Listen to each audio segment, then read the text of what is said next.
अपनी रोजमर्रा की जिंदगी में हम अक्सर किसी न किसी पुल से गुजरते हैं, लेकिन हमारा ध्यान इस ओर शायद ही जाता है कि कोई पुल सड़क की तरह एक समान नहीं होता है।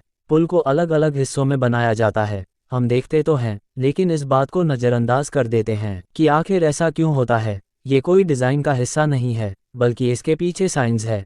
क्योंकि जब पुल में लगी सामग्री कंक्रीट और स्टील आदि गर्म होते हैं तो ये फैलते हैं, वहीं जब ये ठंडे होते हैं तो सिकुड़ जाते हैं। गर्मी के मौसम में अगर पुल गर्म हो जाएगा तो ये फैलने की कोशिश करता है, इसलिए यदि पुल में कोई गैप नहीं है तो यह अलग दिशाओं में झुकने का प्रयास करेगा।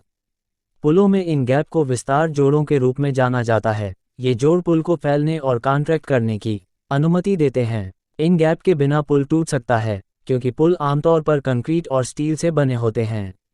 उसी तरह सर्दी के मौसम में पुल ठंडा हो जाएगा। जब ये सिकुड़ने की कोशिश करेगा तो पुल टूटकर खुद को सीधा करने कोशिश करेगा। इसी तरह गर्मी में जब पुल फैलने की कोशिश करेगा तो गैप भर जाएगा। इसके लिए पुल में गैप होना जरूरी है। इसी तरह जब पुल सिकुड़ने की कोशिश करता है तो गैप कुछ और बढ़ जाता है। इस प्रकार पुल अपनी मूल दिशा में ही रहता है। अगर आप विचार करें कि पूरा पुल अपनी दिशा बदलने की कोशिश करेगा तो वो टूट सकता है या ढह सकता है। इन खतरनाक परिणामों से बचने के लिए पुल को खंडों में विभाजित किया जाता है और उनके बीच थोड़ा अंतराल देकर उन्हें जोड़ा जाता है। ऐसे ही और जानकारी के लिए हमारे वीडियो को लाइक और चैनल को सब्सक्राइब करें।